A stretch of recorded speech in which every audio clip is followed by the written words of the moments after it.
WrestleMania is the biggest event in wrestling. Its legacy is in another world and has provided countless matches and moments that are still talked about to this day. Having a match on WrestleMania is one of the most important things for a wrestler. It brings notoriety, money, and potentially a star-making moment. As always, WWE has missed the mark on that and put some very odd matches on the card. Some of these matches felt big but lacked much interest due to other reasons. Maybe a talent is pushed too hard, or the match should have happened years ago. Terry versus the Cat. WrestleMania 2000 was at the peak of the Attitude Era, although that's arguable. It was the peak of Attitude Era quality-wise. Like, all around the content, the storylines, everything was never better than it was in 2000. The product was still red hot and seemed almost unstoppable. Unfortunately, they weren't able to bring that same energy to WrestleMania in Anaheim. There wasn't a single singles match on there except one, and it wasn't really a singles match, it was a cat fight match between Terry and the Cat. They had Val Venus as the referee, of course, and these two as managers. The Fabulous Moolah and Mae Young were an important part of this match, and that tells you all you need to know. It was a joke. It was clearly a match that wasn't supposed to be taken seriously. This match was ass literally and figuratively. It was only 2 minutes though, and they quickly wrapped things up before moving on to the next match. It's funny how there wasn't a singles match at WrestleMania 2000, and this was the closest thing. The Undertaker versus Big Show and A-Train. The Undertaker was about to enter his prime in ring.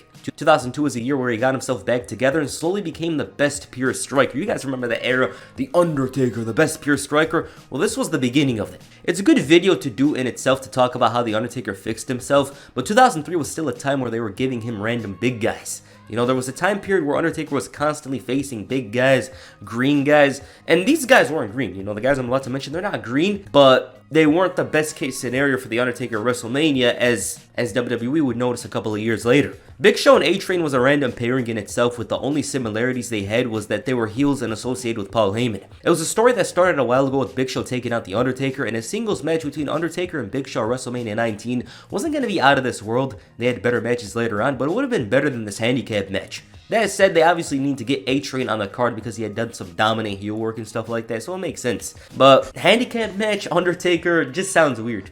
There's reasons why this was a handicap match, because the entire reason this was a handicap match was because Nathan Jones was supposed to be involved. Nathan Jones was a big prospect in the early 2000s, he had a menacing look, and overall, if he had it all figured out in the ring, we'd be talking about him today. That's how good he could have been, bro. There was a lot of potential in Nathan Jones if he committed, if he became a great worker, but it wasn't meant to be. Jones had potential, they saw something in him, but Jones was so green to the point where he wasn't able to even have a small cameo in the match. Instead, the match was a handicap match and nobody really talks about it. It wasn't as bad as it seems, but it was boring. Nathan Jones got involved at one point outside of the ring and The Undertaker scored the victory to go 11-0. But yeah, like Nathan Jones' inclusion, it made this match more confusing than it should have, because it always sticks out, you know, The Undertaker versus Ric Flair, The Undertaker versus Triple H. Then after that, you have a handicap match with the Big Show and A-Train. It stands out. Akebono versus Big Show. Big Show was always a talent who was around, but similar to Kane and The Undertaker, he wasn't used to his full potential. There wasn't many big guys that could talk like him or make use of their ability like he did. He was never going to be pushed at the top for a very long time, but there was always a place for him. So when WrestleMania 21 came up, they gave him Japanese sumo wrestler Akebono. Akebono was big in Japan as a sumo wrestler, but his time in Japan as a sumo wrestler was over. He had some MMA fights that didn't go well, so WWE decided to bring him in. Akebono was way past his prime. I didn't know about this. I didn't know the fact that Akebono was past his prime in 2005. It's just one of those attraction matches that were short-sighted. It did feel big, I'm not gonna lie, especially if you were a kid and stuff like that, but it wasn't memorable. Big Show was so embarrassed by this match. Well, not embarrassed. If he had to choose an embarrassing moment, it would be this. He was so embarrassed by this match that he said, and I quote, "My sumo match versus Akebono where I have 40 yards of silk crammed up my ass and I got down with water and tightened up. I would say that is probably the most embarrassing moment in wrestling." I don't have an embarrassing moment, to tell you the truth. I mean, personally, I don't have any ego. I go out there and have fun. So if I'm making fun of myself, if I'm getting sprayed down by a septic truck by Eddie Guerrero, if I'm running around with a mawashi, which is actually what that's called, the 40 yards of silk, because it's literally 40 yards wrapped around and around and around, whatever it is, I'm having fun with it. You know, I think that's the thing that I would advise younger talent to do. Don't take yourself too seriously. Have fun and be in the moment, because the crowd is going to have fun, you know. So if you have fun, the crowd has fun with you. Okay. Yeah, Big Show never really politicked or caused any booking drama, as they say. Booker T and Sharmell versus Boogeyman. Booker T throughout his WWE career has been subjected to some very unusual circumstances. He's been through it all, whether he was a mid-card jobber for a few months or a world champion. 2006 was the year he experienced everything. This was the most Booker T year ever. He was US champion, losing the title to Chris Benoit. From out of nowhere, he was feuding with the Boogeyman. It's not weird that he's feuding with the Boogeyman because JBL did, but it's the fact that he was paired with his wife Charmel to face him in a handicap match. This man was highly respected, but even then it wasn't going to stop them from having him do the job because Boogeyman wasn't even pushed for something. He was winning matches for no reason, and then he suffered an injury during this match. This match wasn't much, but yeah, another strange moment in Booker T's career. You know, everyone's got to experience these crazy moments, and for Booker T, there was a lot of weird stuff in his WWE run, but this was near the top of the list. Michael Cole versus Jerry Lawler. 2011 was the year of change for WWE. WrestleMania 27 felt like the big show where they were heading into a new era. Like, I remember that show very well. I remember WrestleMania 27 very well.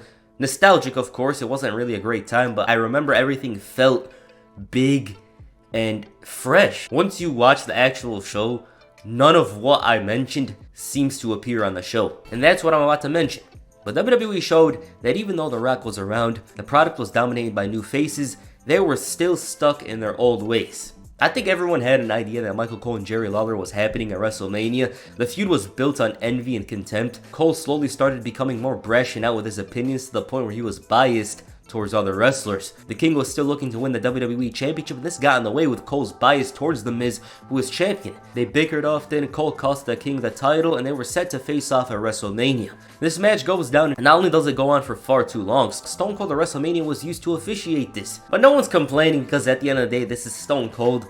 Me as a kid, anytime Stone Cold came out, felt like the biggest thing ever. It's just the match wasn't asked for. Definitely, no one asked this match. And even when it happened, it went beyond what it should have, with Michael Cole getting a win after the result was changed. It was a standout as to how bad WrestleMania 27 was, and I made a video on it. You can check it out over here. Brock Lesnar versus Roman Reigns. WrestleMania 30 in many ways shaped the future of the WWE. The Shield, Bray Wyatt, and Daniel Bryan had great showings. The biggest result from the show was Brock Lesnar ending the streak. Actually, this is a big mistake on my part. I'm sorry. This is a big mistake on my part. I'm sorry. Actually, his name is Redacted. So, Redacted ended the streak. He had a huge accomplishment by his side, and so WWE followed up by having him win the title. He was the most dominant champion in years, and this guy didn't need to defend his title that much. It's just how big the streak was. But as always, WWE is building up for a potential challenger.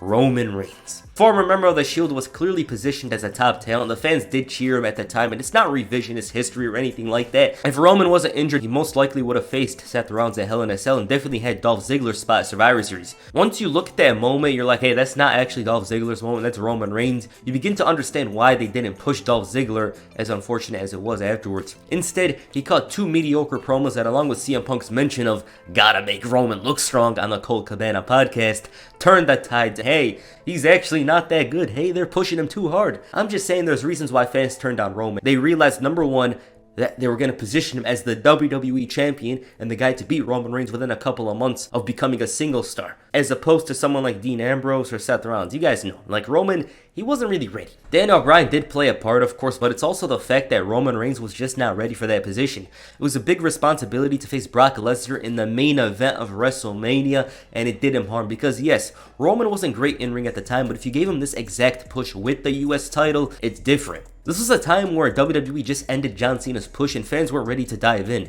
So when Roman won the Royal Rumble, there was a lot of outrage and the fans even booed The Rock. It was insane. The main event of WrestleMania is the most important match of the year, so for them to do this, a lot of people felt disrespected. There was almost nobody that wanted this match. The build was bad. Brock Lesnar, who was known for destroying people, ended the build trying to pull his own damn title. That's why it was bad. So Mr. Suffering Succotash, Roman Reigns, the greenest WrestleMania main eventer in a while. That's what it was going to be. Again, I didn't like the build. Most of you didn't, but to this day, this is one of my favorite WrestleMania matches from the last 10 years. It was a big time fight under the brightest lights, with Roman doing a tremendous job selling Brock's brutality and emerging from the depths of despair to find himself in a position to conquer the beast. What a story. What a match. I loved it. Ronda Rousey versus Becky Lynch versus Charlotte.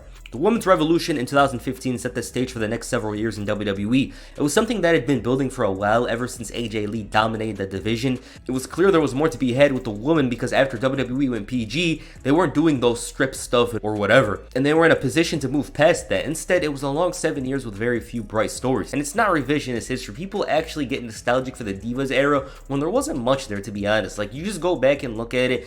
It was people making jokes about bathroom break, story title changes so often, you don't remember much. They like the characters from that era. But fast forward to 2019, WWE had made the women's division into an important part of the shows, and at times they've been the best part of the show. Ronda Rousey's signing though opened way for the most important accomplishment. So at the time, Ronda signing with the WWE was a big deal. It was. She had just finished her UFC run and was off to pro wrestling. Ronda wouldn't be caught dead near a WrestleMania main event now, but back then as a wrestler, she had star power. One of the best debut years for a wrestler, and I'm assuming they had her in the main event planned a while ago, because Ronda Rousey's a big talent. She's a big star. Clearly, they were going to look to coincide this accomplishment. They were looking to have her become the first woman, along with someone else, of course, to main event WrestleMania. It makes sense. But Becky Lynch emerged. Her heel character had logic and real frustration behind it, and the fans turned her away from being a villain after only 2 months. The big match was Becky Lynch and Ronda Rousey. WWE called magic, but ended up blowing it like they were a mix of the Dallas Cowboys, Dortmund, and Finn Balor combined, because they added Charlotte. This took away from the match, and in addition, the fans didn't want to see it. Imagine The Rock versus Stone Cold at WrestleMania 15 included Triple H. You don't need to add somebody because as a standalone, it's the match with the most potential. And it's a funny lesson because WWE literally turned down CM Punk for the same situation a couple of years earlier for WrestleMania 29. There was a special electricity when Becky confronted Ronda after winning the Royal Rumble, but instead we got a suspension story. Charlotte involved because, ask The Rock. And Charlotte's talented and all, but WrestleMania 35 wasn't her place. There was just more with Ronda Rousey and Becky Lynch. They ended up having a match. It wasn't bad. I think it was good. I'm not even gonna lie to you guys. A lot of people seem to hate it. I didn't. It's just that ending ruined everything. There was a botch. But yeah, like I actually enjoyed the match. I thought it was good. It's just that ending stands out a lot. Baron Corbin versus Kurt Angle. A legend like Kurt Angle is somebody who's considered an all-time talent, and nobody will disagree with this. He has an all-timers catalog of matches and feuds. It seemed like Angle was always going to be away from WWE, which is where he belonged, because he debuted there and had all those feuds. He finally returned to WWE in 2017, but his run wasn't all that. Angle claims it's because he retired too long after signing, so his body got used to a new lifestyle. In turn, this hurt him because Angle couldn't wrestle the way he used to. WrestleMania 35 was the night he was set to retire. Angle did a nice retirement tour facing the likes of Chad Gable, AJ Styles, and Samoa Joe, and unfortunately his last match was an afterthought and out of his hands. He faced Baron Corbin, who was in one of the worst runs of his career. They blamed this guy for Raw ratings like he's the one that booked himself to be the Constable, one of the most boring characters of all time, the Constable Corbin. I absolutely hated it. And Kurt Angle had been feuding with him in a dry-ass feud. John Cena was right there, and Angle himself couldn't choose who to face for his final match. Angle had this to say about the match, and I quote, "I asked Vince, hey, can I have John Cena because I started his career? I think it'd be proper if he ended my career." And Vince said, "No, you have Baron Corbin. You've been doing a program with him for 6 months. You have to continue. But if you want Cena, you can have it next year." And I said, "Well, I'm going to go this WrestleMania." And he said, "Well, and you're going to wrestle Baron Corbin. Are you okay with that?" I said, "Yeah, that's fine." So I wasn't able to get Cena, but he gave me the option. I think it's unfortunate Angle's career ended the way it did because it felt so insignificant. Baron Corbin didn't win the world title or do anything big afterwards other than that Seth Rollins feud, and Angle just disappeared like that. Angle's legacy is amazing. He's one of the best wrestlers of all time, and as an in-ring talent, he's probably top 5, so to see him disappear like that, it was sad. But we didn't even get the chance to potentially see him go all out because of his opponent. Maybe AJ Styles or even John Cena from that time period would have helped. Regardless of the match quality, it's the fact that his final match didn't seem respected as much as it should. It had the setting, but not the story. It just didn't. Alright, those are the top WrestleMania matches nobody asked for. It doesn't mean the matches were bad or anything like that. It's just like, okay, that's the storyline, whatever. Some of the matches actually turned out to be good, which is nice. You know, Roman and Brock. I still love that match to this very day. Great stuff. I actually enjoyed making this video. I thought it was nice. Something's clearly different, but just want to say thank you guys for 100K. I really mean it. I wholeheartedly mean it. You know, it's a great accomplishment and all that, and it's cliche, but I couldn't have done it without you guys. But that's literally facts. That's literally facts at the end of the day. You guys are the ones that click subscribe and stuff like that. Thank you for that. Even for the ones that are not subscribed, it doesn't even matter. You guys watch the channel anyways. You guys support it, so it's nice. Other than that, the next video will most likely be the resurgence of the Undertaker. This video over here. I want to make this one similar to the HBK one I made. It's not storyline related or anything like that. It's just about the Undertaker and how his reputation changed from 98 to 02 and stuff like that, and how he evolved into becoming a much better talent. The guys he was facing were starting to suit him well, stuff like that. So I think that's going to be a good idea. I enjoyed making this video. I hope you enjoy it as well, because I know I did. So yeah, alright, what you guys think of this video? Make sure you hit the angle slam on the like button and perhaps the disarmer on the subscribe button. Peace. I'm out.